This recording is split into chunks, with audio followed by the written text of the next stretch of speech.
Thought of the day. आज का विचार क्या है? आज का विचार है, किसी ने मुझसे पूछा कि दुनिया में आपका अपना कौन है। मैंने हंसकर कहा, समय।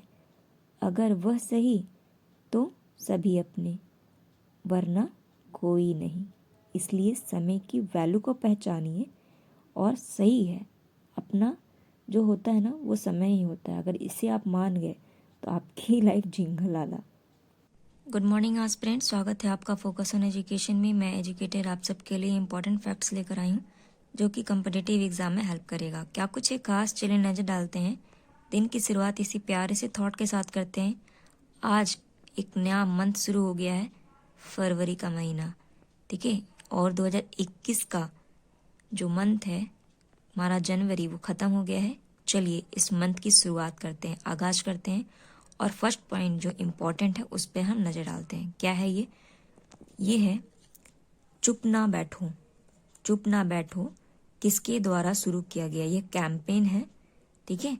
तो ये जो कैंपेन है चुप ना बैठो, ये विज्ञापन मानक परिषद भारत द्वारा शुरू किया गया।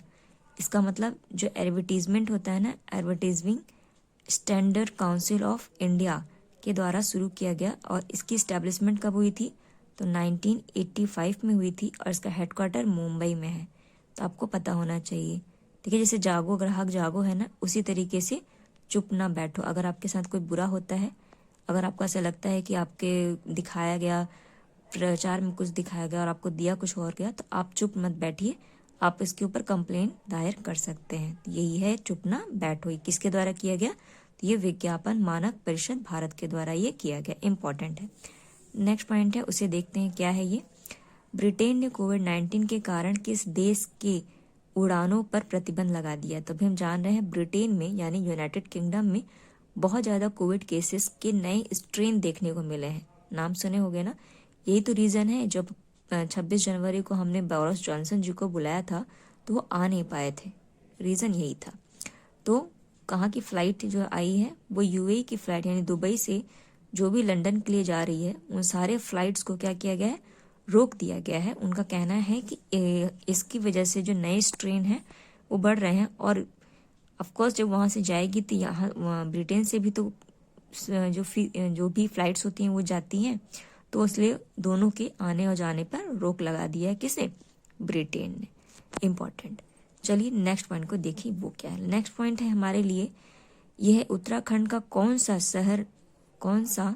शहर नागरिकों के बीच पूर्ण साक्षरता वाला राज्य का पहला जिला बन गया है? बहुत इंपॉर्टेंट है। अगर कोई भी जिला इस तरह की कोई भी अचीवमेंट हासिल करता है ना, तो वो इम्पोर्टेंट हो जाता है। तो ये एक अच्छी न्यूज़ है कि उत्तराखंड का एक जिला है जो कि पूरी तरीके से 100% क्या हो गया, वहाँ पे लोग साक्षर हो गए हैं यानी लिटरेट हो गए हैं। तो ऐसा कौन सा है? यहाँ उत्तराखंड की राजधानी ही है देहरादून। इसकी एक और राजधानी है गार्सियन। ये भी पॉइंट याद रखिएगा, ठीक है। उत्तराखंड की 2 राजधानी है, एक तो देहरादून है और एक है गार्सियन, ठीक है, याद रखिएगा। यहीं पे हम लाइकेन पार्क भी पाते हैं और मॉस पार्क भी पाते हैं। और जो स्नो लेपर्ड होता है ना, उसके लिए कंजर्वेशन सेंटर भी यहीं पाते हैं। और पहला भारत का जो जिम कॉर्बेट नेशनल पार्क है वो भी कहीं पे था, वो भी यहीं पर है। उसी को पहले हम किस नाम से जानते हैं? हेलीज के नाम से जानते थे, हेलीज पार्क। तो अभी उसे हम जिम कॉर्बेट नेशनल पार्क के नाम से जानते हैं। इसी तरीके से आप यूपी का भी देखे होंगे। यूपी में जो कौसाम्बी जिला है, ठीक है, याद रखिएगा, यूपी का जो कौसाम्बी जिला है वो क्या हुआ है? 100% वहाँ पे कोविड फ्री केसेस पाए गए हैं, ठीक है। उसी तरीके से आपको याद होगा केरल में, केरल एक ऐसा राज्य बन गया, केरल ने क्या 100% हासिल किया है? जो केरला है हमारा, उन्होंने 100% हासिल किया है। किस चीज़ के लिए? जो एजुकेशन होती है ना, एजुकेशन, वो उन्होंने जो प्राइवेट कॉलेज है ना और जो गवर्नमेंट कॉलेज, दोनों में डिजिटली रूप से पढ़ाने की, प्राइमरी स्कूल्स की बात कर रहे हैं, वहाँ पे 100% हो गई है। और गोवा ने भी इसी तरीके से कुछ अचीवमेंट हासिल किया था 100% का। वो क्या था? तो वही याद रखिएगा, गोवा ने जो टैप वाटर होता है ना, वो सभी जगह पहुंचाने का कनेक्शन कर दिया। किसने? Tap water.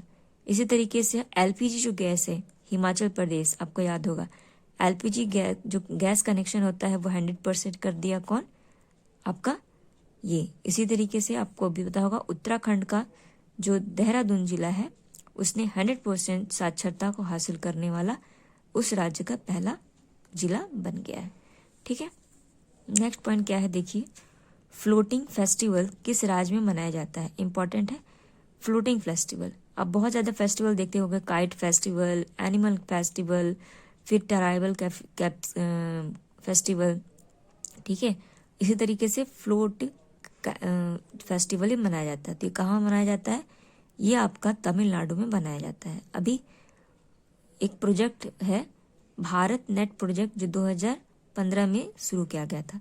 इसमें क्या किया जा रहा है कि भारत के सभी राज्यों को इंटरनेट की सुविधा प्रोवाइड की जा रही है और स्पेशली जो भी हमारे पंचायत है ना उनको इनसे जोड़ने की बात की जा रही है। तो इम्पोर्टेंट है ये और इसलिए न्यूज़ में रहा तो मुझे लगा आपको ये कवर कर देना चाहिए। ऐसे तो आपको याद होगा तमिलनाडु से कि तमिलनाडु में क्या क्या इम्पोर्टेंट है। आप मुझे कमेंट सेक्शन में ज़रा लिख कर बताइएगा क्या क्या चीज़ तमिलनाडु से इम्पोर्टेंट है जो मैंने आपको बताए हुए हैं। जैसे किन चीज़ों पे ये टॉप किया है, क्या कोई स्पेशल न्यूज़ है क्या तमिलनाडु से रही है, उसे बताइएगा। नेक्स्ट पॉइंट क्या है देखिए, एक आपको टर्म न्यूज़ में मिला होगा T81। ठीक है, T10 नहीं है, T81 है। तो T81 है क्या, तो ये है क्या, ये है Indian naval fast track craft था है।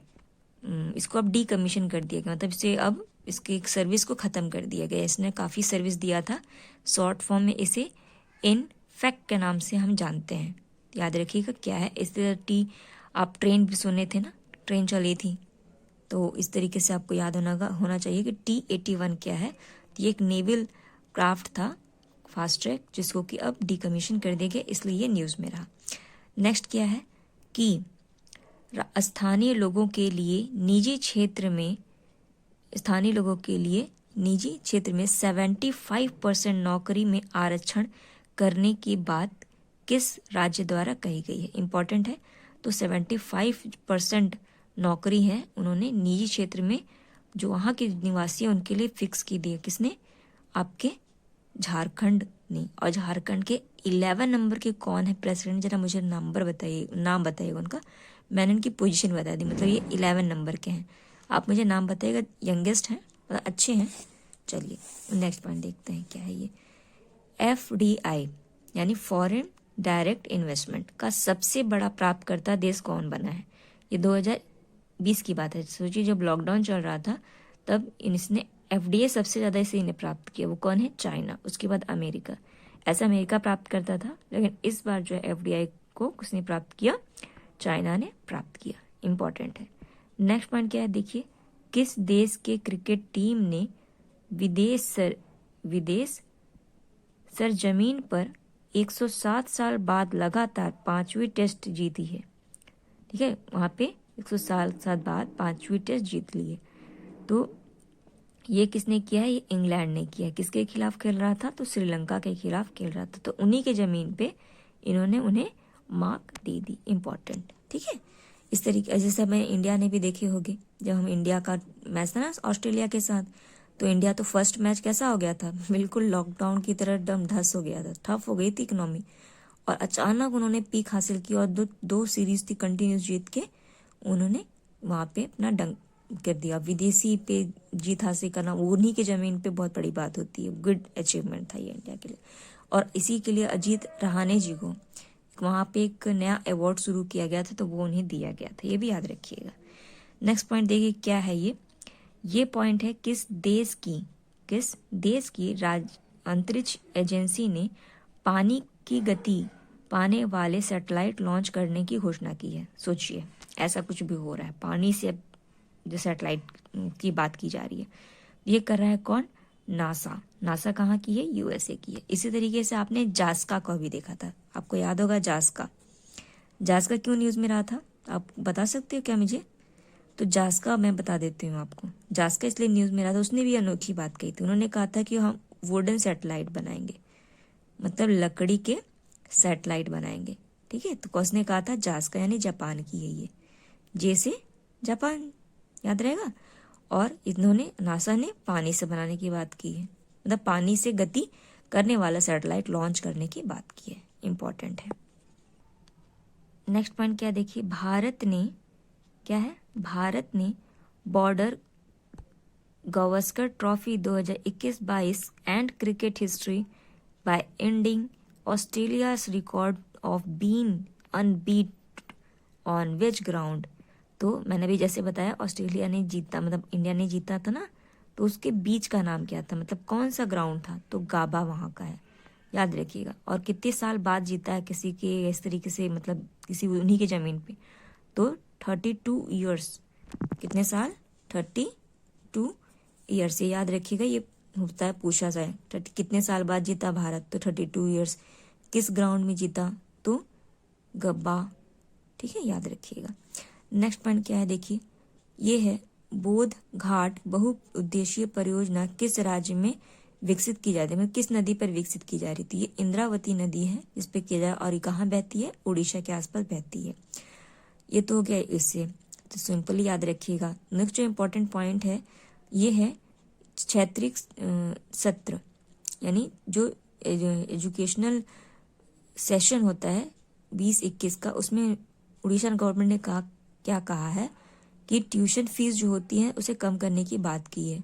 इसी तरह देख रहे होगे बहुत सारे ऐसे गवर्नमेंट हैं जिन्होंने क्या कहा है कि जैसे 10-12 की जो परीक्षाएं होती है उसमें फीस लगती है ना, तो बहुत तो उन्होंने उस फीस को ही माफ कर दी कि हम आपसे लेंगे ही नहीं, ठीक है। ड्यू टू कोविड और इसकी वजह से जो पेरेंट कमा नहीं पाए, तो इस वजह से ये सब किया गया है। तो ये इम्पोर्टेंट है, याद रखिएगा। तो इस तरीके से अभी एक ट्यूशन फीस नहीं लेने की बात किसने की है, उड़ीसा गवर्नमेंट ने की है, ठीक है। और इसके तट को क्या कहते हैं, उत्कल तट कहते हैं।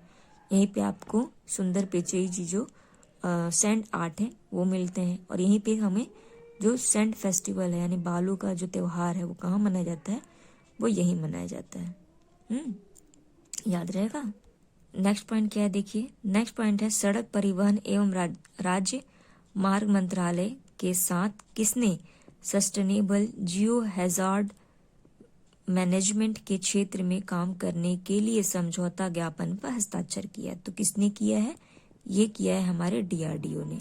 डीआरडीओ अब सड़क परिवहन राज्य मंत्रालय के साथ मिलकर एक जो भी जो हैजार्ड होते हैं, रोड एक्सीडेंट्स होते हैं, उन सबको कवर अप करने की बात कही। ऐसे डीआरडीओ तो अक्सर न्यूज़ में आपके सुनने में मिल ही जाता है कि बहुत सारे मिसाइल्स टैक्स फायर करता है, बहुत सारे अच्छे अच्छे मिसाइल्स बनाता है। इसलिए ये इम्पोर्टेंट है। अब इसके हेडक्वार्टर से तो बताने की जरूरत है नहीं ना आपको, कहाँ पर है।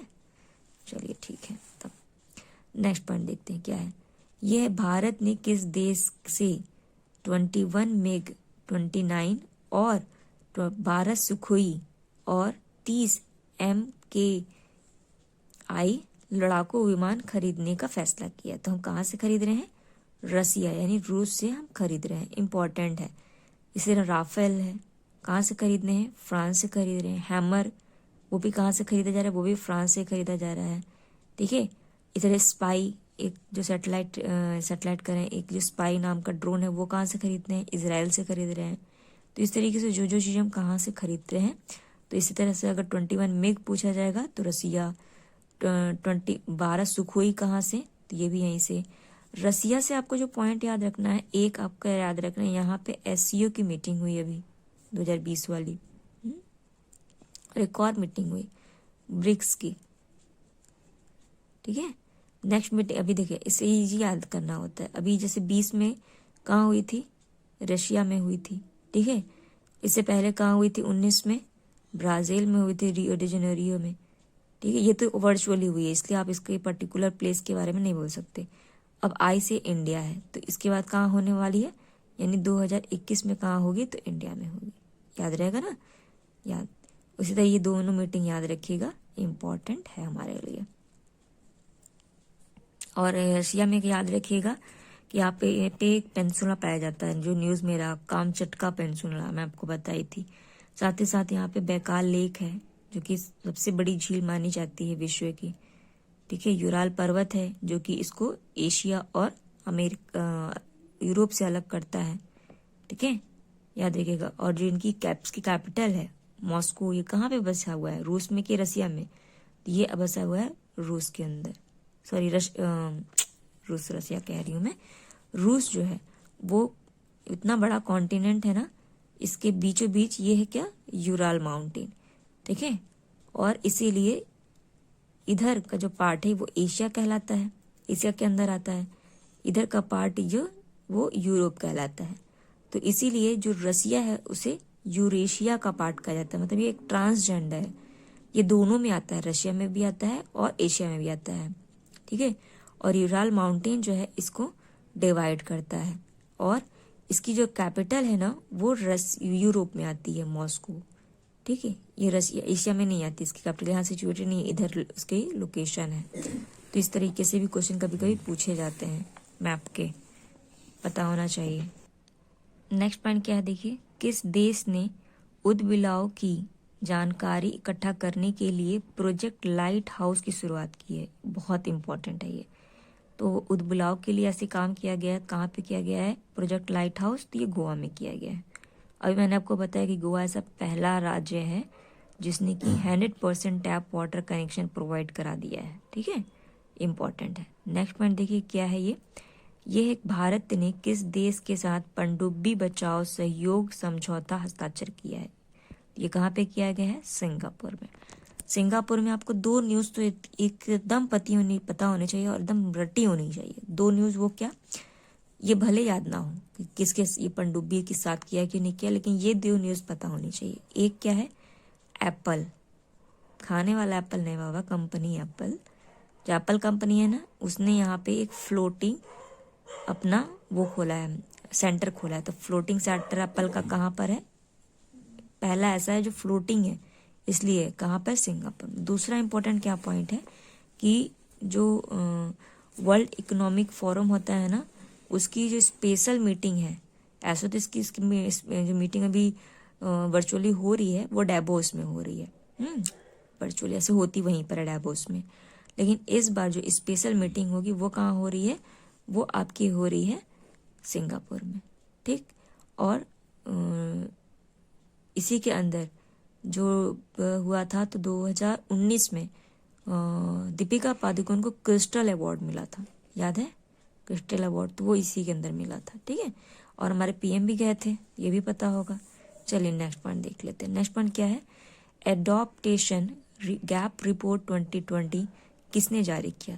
तो ये जारी किया यूएनईपी। अभी कल ही मैंने आपको ये बताया है, यूएनईपी का हेडक्वार्टर कहाँ पे है, मत भूलिएगा, यूएनईपी है यानी एनवायरमेंट प्रोग्राम। इसकी हेडक्वार्टर है आपका केनिया में। कहाँ पे? केनिया। केनिया किसकी कैपिटल है? केनिया की कैपिटल नैरोबी में। केनिया एक क्या है? कंट्री है, देश है। कहाँ का? अफ्रीका का। और इसकी इसकी कैपिटल है नैरोबी, तो वहीं पे इसकी कैपिटल हेडक्वार्टर है। इसी तरीके से मैंने आपको डिफ्रेंशिएट किया था यूएनडीपी यानी यूनाइटेड नेशन डेवलपमेंट प्रोग्राम। इसका हेडक्वार्टर कहाँ है? तो इसका हेडक्वार्टर न्यूयॉर्क में है, कंफ्यूज मत कीजिएगा, ठीक है। नेक्स्ट जो पॉइंट उसे देखिए क्या है, ईज ऑफ डूइंग बिजनेस सुधार को लागू करने वाला देश का 8वां राज्य कौन बन गया? तो इसको लागू करने 8वां राज्य बन गया है कौन? केरल। केरल से तो भाई लिटरेसी इंडेक्स हुआ, एजुकेशन इंडेक्स हुआ, एचडीजी इंडेक्स हुआ, इस सब पे टॉप है कौन? आपका केरल। पब्लिक अफेयर में भी अभी टॉप पर है, रिसेंटली जो निकला था 100% वाला, तो मैंने बता ही दिया आपको कि यहाँ के पब्लिक स्कूल्स में 100% डिजिटलाइज कर दिया गया। किसने? केरल। नेक्स्ट पॉइंट देखते हैं, ये है ब्रेकआउट इकोनॉमिक रिपोर्ट में भारत का क्या स्थान है? तो चौथा स्थान है, इम्पॉर्टेंट है। चलिए कुछ और इम्पॉर्टेंट पॉइंट है उसको नज़र डाल लेते हैं। चलिए नेक्स्ट पॉइंट को देखें क्या है ये है भारतीय तटरक्षा बल ने अपना 45वां स्थापना दिवस मनाया। इम्पॉर्टेंट है। तो आज हम 1 फरवरी 2021 को हमारे जो भारतीय तट रक्षा बल है यानी कोस्टल जो बल होती है, फोर्स होती है, उसका हम 45 नंबर की स्थापना कर रहे हैं, ठीक है। ये इम्पॉर्टेंट है, याद रखिएगा। और यह एक सशस्त्र बल होती है जो खोज, बचाव और समुद्री कानून जो प्रवर्तक एजेंसियां हैं ना, जो भारत के सभी समुद्री हितों की रक्षा करती हैं और अपने समुद्री क्षेत्र और विशेष अधिकार क्षेत्र सहित भारत के क्षेत्रीय जल पर अधिकार करती है और कानून जो समुद्री कानून है उसको लागू करके उस पर काम करती है। तो इम्पॉर्टेंट है, याद रखिएगा आज। नेक्स्ट जो पॉइंट क्या है, भारत के राष्ट्रपति जो है वो 2021 के लिए देशव्यापी पल्स पोलियो कार्यक्रम शुरू किया। इम्पॉर्टेंट है। तो हमारे राष्ट्रपति कौन है, ये तो पता ही होगा, रामनाथ कोविंद जी। ठीक है, इन्होंने पल्स जो पोलियो होता है उसका कार्यक्रम शुरू किया। राष्ट्रपति और प्रथम महिला कौन है वो हमारी, वो है इनकी वाइफ, यानी जो रामनाथ कोविंद है ना उनकी वाइफ को हम कहते हैं। तो वो कौन है, सविता कोविंद जी। इन्होंने एक राष्ट्र पोलियो साक्षरता जो है पर्व शुरू किया। ठीक है, इम्पॉर्टेंट है ये। नेक्स्ट जो पॉइंट क्या है वो है हमारे जो वाइस प्रेसिडेंट है यानी वाइस प्रेसिडेंट उपराष्ट्रपति एम वेंकैया नायडू जी ने राष्ट्रीय जनजातीय पर्व यानी आदि महोत्सव का उद्घाटन किया। इम्पॉर्टेंट है, आदि महोत्सव का उद्घाटन किसने किया, तो हमारे वाइस प्रेसिडेंट कौन है, एम वेंकैया नायडू जी। ठीक है, और आपको ये पता होगा कि आदि महोत्सव एक राष्ट्रीय जनजातीय पर्व है जो कि जनजातीय मामले के मंत्रालय और भारत सरकार और भारतीय आदिवासी जो है आदिवासी सहकारी विपणन विकास संघ, जैसे हम ट्राइब के नाम से जानते हैं, ट्राइब की एक संयुक्त पहल है। तो याद रखिएगा, ये इम्पॉर्टेंट है। ट्राइब क्या है इसका फुल फॉर्म भी याद रखिएगा, और आदि महोत्सव। नेक्स्ट जो क्या है, अभी हमने इंडेक्स देखा था ना, इसमें कुछ पॉइंट छूट गया तो मैं सोची आपको डील कर दूं। तो इंडिया जस्टिस रिपोर्ट आई थी, तो उसमें जो इम्पोर्टेंट पॉइंट क्या है, रिपोर्ट विभिन्न राज्यों के न्याय देने की क्षमता पर आकलन करती है। पहला पॉइंट क्या है, कर्नाटक एकमात्र ऐसा राज्य है जहां पर SC ST OBC के लिए अधिकारी जो कैडर होता है और कांस्टेबल दोनों के लिए कोटा पूरा किया गया है। पहला ऐसा राज्य है। छत्तीसगढ़ एकमात्र ऐसा राज्य है जो केवल कांस्टेबल की कोटा को पूरा करता है। तमिलनाडु में महिला पुलिस अधिकारी और उच्च अधिकारी जो महिला पुलिस अधिकारी जो होती हैं उनकी उसके उच्चतम प्रतिशत है, और इसके बाद मिजोरम का है। थर्ड पॉइंट, बिहार, उत्तराखंड, त्रिपुरा, मेघालय में उच्च न्यायालय में कोई भी न्यायाधीश नहीं है। लेकिन यहाँ पे याद रखिएगा बिहार में कि यहाँ पे जो पुलिस में है जो 4 में से 1 जो फीमेल है होती हैं। ये थे कुछ इंपॉर्टेंट पॉइंट। आई होप ये वीडियो पसंद आया होगा आपको। लाइक कीजिए, कमेंट कीजिए, शेयर कीजिए। थैंक यू आज फ्रेंड, आपके इसी मोटिवेशन की वजह से तो मुझे मन करता है कि आपको अच्छी जानकारी दूँ।